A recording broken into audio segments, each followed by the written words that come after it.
Good morning. In case anyone doesn't know anyone who's here today, from my far right, Dr. Malatras, who's not really a doctor, Dr. Zucker, who is really a doctor. To my left, Melissa DeRosa, Secretary to the Governor. To her left, Robert Mejica, Budget Director. Let's give you some facts today. My man, Sergeant Joe Friday, just the facts, ma'am. My daughters say nobody understands who Joe Friday is. That's their mistake. Dragnet was an underappreciated cinematic treasure, in my opinion. Joe Friday, just the facts, just the facts. Here are just the facts. Hospitalization rate is down from 18,000 to 17,000 mark. That is good news. Total hospitalizations down. We talk about the flattening of the curve, the apex. How long is it flat? When does it start to curve? We don't know, but this is a good sign today. If you look at the net change in hospitalizations, it's down more significantly than it has been, so that's positive news. 3-day average, which again is more accurate than the day-to-day counts. I'm a little skeptical about the day-to-day counts. This is all a new reporting system, but the 3-day average is more reliable. ICU admissions number is also down significantly for the first time, so that's good news. Intubations is down, and that's really good news because the intubations ultimately lead to the worst news. 80% roughly of people who get intubated never come off the ventilator. The number of new people who are diagnosed with COVID, about 2,000 still yesterday. So when you see the reduction in rates, remember what we're talking about. We're talking about a reduction in increases. You still have 2,000 people every day about who are walking into a hospital for the first time or who are being diagnosed with COVID for the first time. And 2,000 is still a lot of people. But the good news is it means we can control the virus, right? We can control the spread. And we did not know for sure that we could do that. We speculated that we could do it, but we didn't know. So now we know that we can control this disease. The bad news is 2,000 people walked into a hospital yesterday for the first time with the disease, and the worst news is 600 people died yesterday from the disease. That is still continuing at a really tragic rate. Of those deaths, 577 in hospitals, 29 in nursing homes. We've been watching the nursing homes because nursing homes in many ways are ground zero for this situation. Last night, the number in nursing homes was relatively low. Everyone asks the same two questions: when is it over? And how do we get there? How do we start to make our way from here to there? When is it over? As I've said, you know, when is it finally over? It's over when you have a vaccine, and that's 12 months to 18 months. We've said to the FDA, any way we can be helpful in the testing of that vaccine, how do we accelerate that? How do we expedite it? New York is ready, willing, and able to do that with the FDA. Maybe there's a medical treatment between now and the vaccine. That would be great. But those are unknowns, and it's out of our bailiwick. We are working with a lot of companies that are working on treatments. We're testing treatments in our hospitals, but that's a pure medical research and development function, which is beyond us.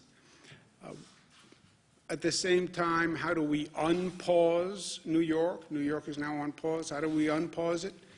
First, do no harm. Don't let that infection rate go up to the best of your ability. Don't lose the progress that you have made. Second, now go back that we have some stability and we can actually work with the healthcare system, which we had on overdrive for many, many weeks, and we had increased the capacity, as you remember. Every hospital had to increase capacity 50%. I mean, just think about that. 50% more beds, staffing those beds during this horrific period. Now we have a chance to be more intelligent, frankly, about handling our healthcare system. Testing and tracing, testing and tracing, testing and tracing, and we need the federal government to work with us on that. And then phasing an economic return to the quote-unquote new normal, right? Those are all activities that are going on at the same time, and that's our plan to quote-unquote unpause New York. You stopped everything. How do you now restart that machine in a coordinated way that doesn't drive up the infection rate? That's the balance that we're trying to strike.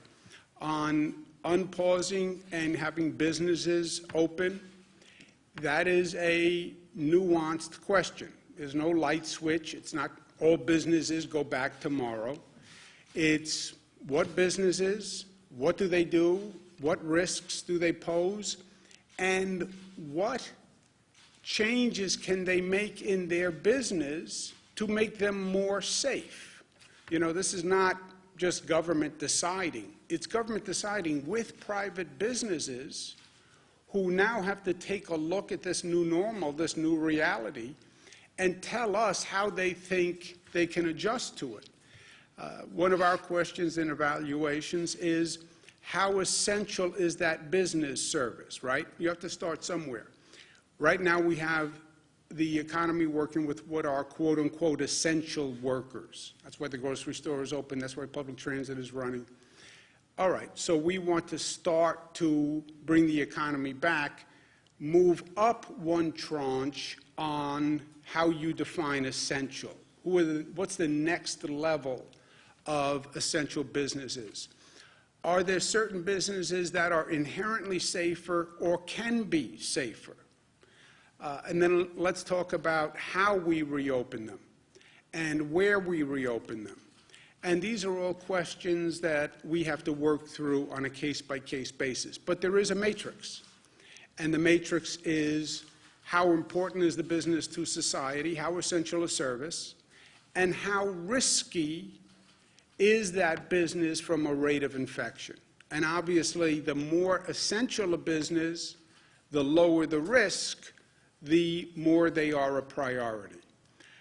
And then how do you do it? You do it in phases of priority, and then you phase it up the way we phased it down, which is by percentages.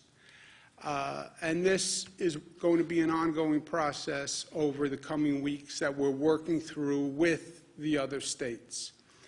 But the what, the how, the when, looking at how important that business is and what the risk that business poses, and then do it in coordination with our other states, because this is really a regional issue, and it should be addressed on that basis.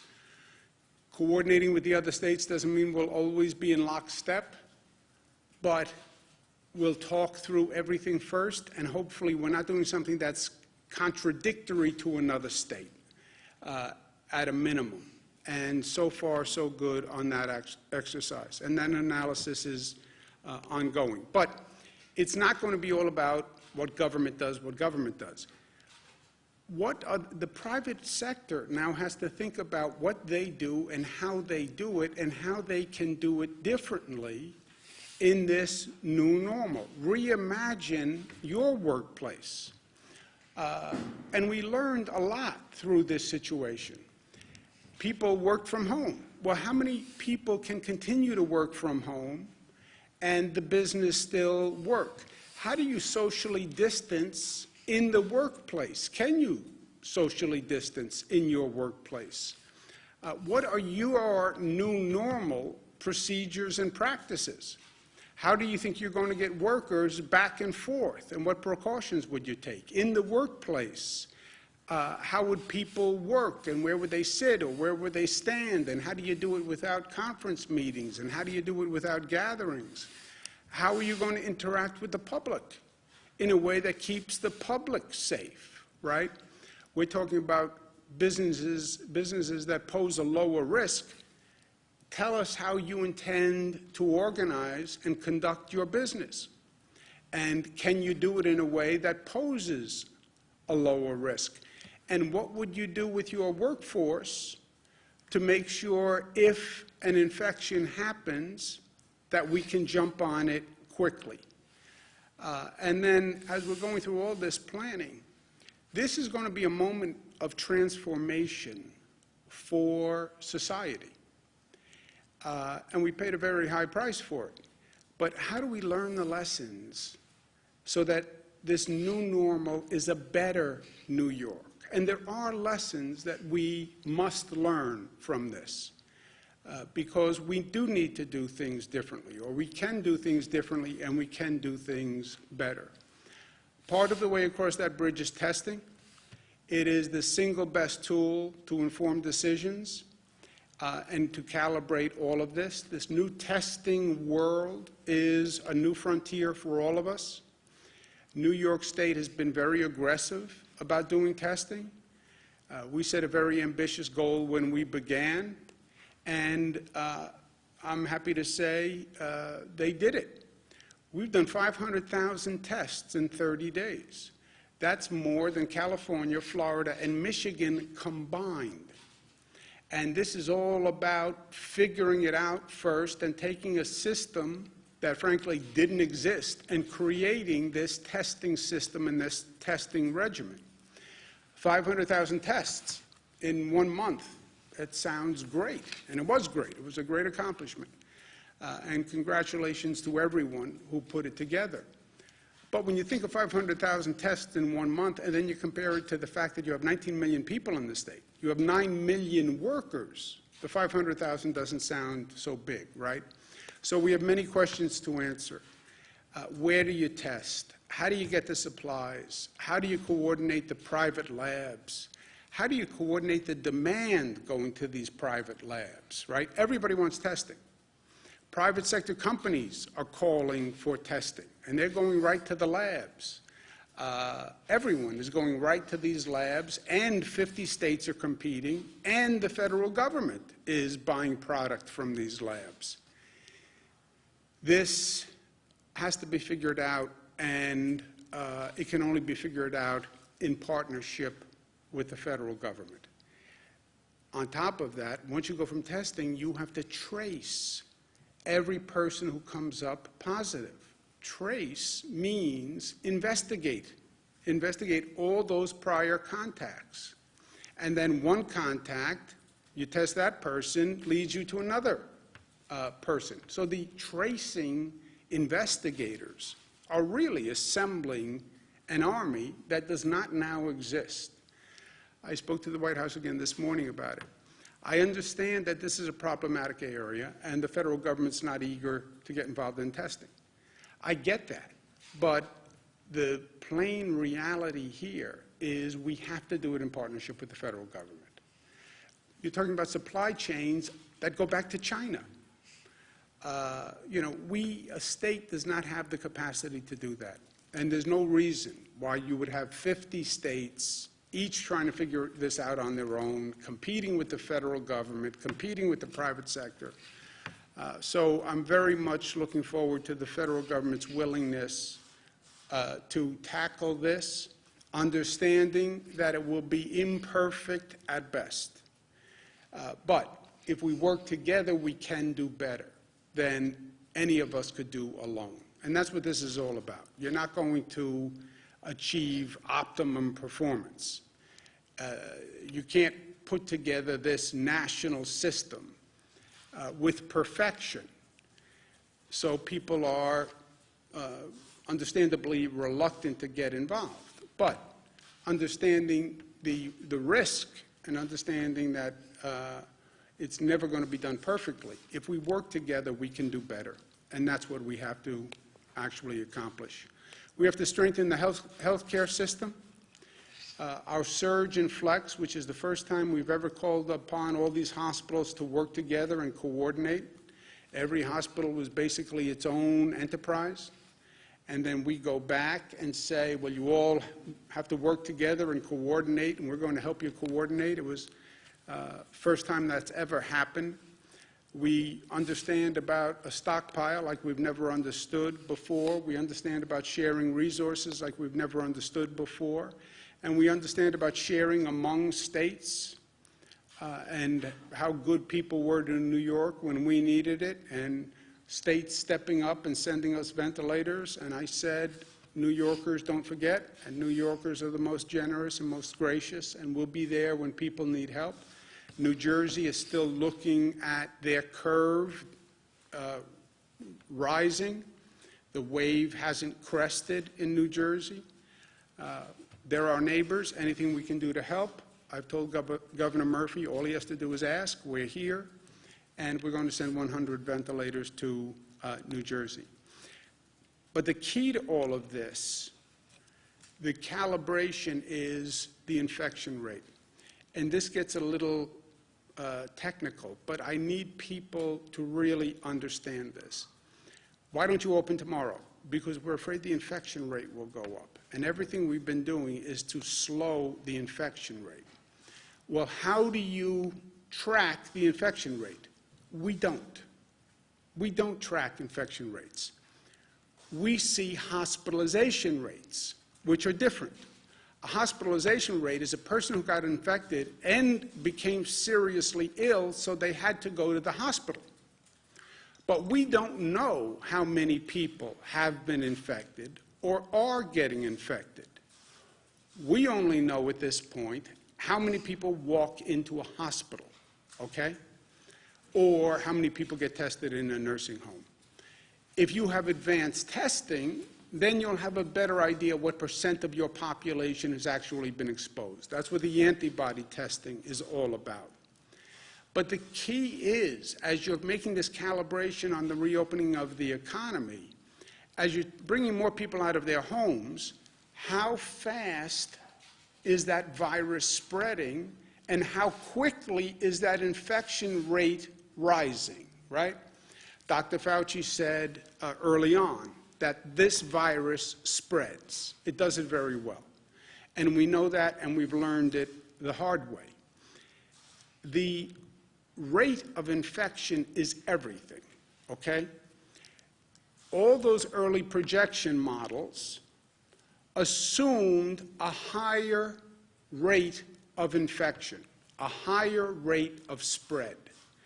That's why they were calling for so many more hospital beds, many more mortalities, because they projected a higher rate of spread.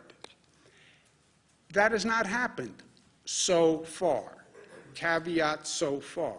We've controlled the beast. We've brought the rate of spread down. If their rate of spread actually happened, we would have been in a much, much worse situation, and we would have been in a really bad place.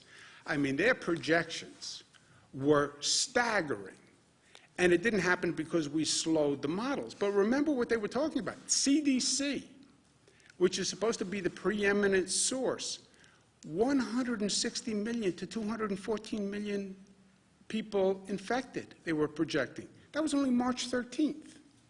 That's what the CDC was projecting. You know how many 160 to 214 million are? We only have 328 million people in the country.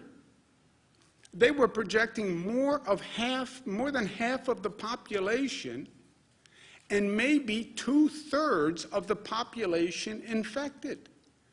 And that was only a month ago. They were saying 2.4 million people to 21 million people would be hospitalized. You know how many that is? We only have 900,000 hospital beds in the nation. They were saying, by their projection, a minimum of twice as many people would need hospital beds as we have hospital beds. Just imagine that. That was the CDC. The White House Coronavirus Task Force, the same thing. White House Coronavirus Task Force was saying 1.5 to 2.2 million deaths. Deaths. And that was the White House Coronavirus Task Force as of March 31. Okay? Best case scenario, 100 to 240,000 with mitigation efforts. March 31, just over 2 weeks ago. So, and that's why all of these models said the same thing. They were all believing a higher infection rate. Now, and that's McKinsey, and that's Columbia, and that's Cornell, that's all of them. That's the Gates-funded model. They were all projecting a higher infection rate. We slowed the infection rate by our actions, and that's why we're in a better position today. Now, what does the infection rate mean? And I know this gets a little granular, but people have to understand it if they're going to understand why we need to do what we need to do. The infection rate is how many people does one person infect, okay? How fast is the virus spreading from one person to another? And they talk about the R0 factor. The R0 factor is the projected spread of the virus, okay? If one person infects less than one other person, the disease is on the decline. If one person basically infects one more person, the rate of spread is stable. I get infected, I infect one person infects one. When you have a really situation out of control is one person infects 2 people or more, because then the increase is just exponential, and that's fire through dry grass. This is what they were all trying to project, and this is what we have to control as we start to reopen the economy. We say, we turn the valve on the economy, we open a little bit, and we watch the meter, right? What's the meter? The meter is the hospitalization rate, or even better, the virus spread rate. So you start to turn that valve, you start to bring people out of their homes, you start to reopen businesses, you see that number going up, turn the valve back right away. And this is what we're trying to deal with going forward. And again, nobody has been here before, so we're trying to figure it out. If the virus spread increases to the place where one person infects 2 people, that is an outbreak. If one person is only infecting one other person, that is basically a stable increase. Ideally, one person is infecting less than one person, and that is a decline of the spread of the virus. And that's what we're shooting for. Just to belabor this one more point. Where you've seen an outbreak epidemic spread, it's when one person is infecting more than one other person. That's when you're out of control. On the Diamond Princess cruise, the infection rate was one person infects 2.2 additional people. Wuhan was one person was infecting 2 people or 3 people. The 1918 pandemic, one person was infecting 1.5 to 2.8. On our severe projection, one person was infecting 1.4 to 1.8. On the moderate projection, one person was infecting 1.2 to 1.4, okay? What we've done, because of our mitigation efforts, social distancing, stay home, lock the door, we've brought it to less than 1. Our infection spread rate is 0.9, okay? Wuhan, which really closed down everything, and locked it up, Wuhan brought the infection rate down to 0.3. Okay? So that's the range we're talking about. But when you think about that, we're at now 0.9. We only have a margin of error of 0.9 to 1.2. 1.2 takes you back to the high projection rate. We're at 0.9. That does not leave you a lot of wiggle room. So you're going to start to phase the reopening. You're at 0.9 now. After this entire close down, if you go to 1.2, you're going to have a problem again. So you see how narrow the window is. But New York pause has worked. The close down has worked. That's how we controlled the beast. That's how we got it down to 0.9. However, we're not there yet. We're just at 0.9. Again, Wuhan got down to 0.3. So we have to continue doing what we're doing. I'd like to see that infection rate get down even more. The New York pause policies, the close down policies, will be extended in coordination with other states to May 15th. I don't want to project beyond that period. That's about 1 month. 1 month is a long time. People need certainty and clarity so they can plan. I need a coordinated action plan with the other states. So 1 month, we'll continue the close down policies. What happens after then, I don't know. We will see depending on what the data shows. What does that mean? Tell me what our infection rate spread is. Is it 0.9? Is it 1? Is it 0.7? Tell me what the hospitalization rate is. And then the experts will tell us the best course of conduct based on that data. No political decisions, no emotional decisions, data and science. We're talking about human lives here. As relatively simple and possibly annoying as it seems, wearing a mask is one of the best things that we can do. And I understand I'm getting a lot of not happy phone calls off what I said yesterday about wearing a mask in public, but I'm sorry it makes people unhappy. I do not consider it a major burden, and it really is a simple measure that can save lives. And yes, people say it's a personal intrusion on them, but again, remember, it's not just about you, right?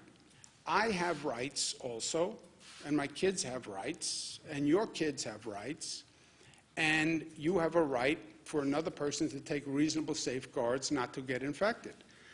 So the masks work.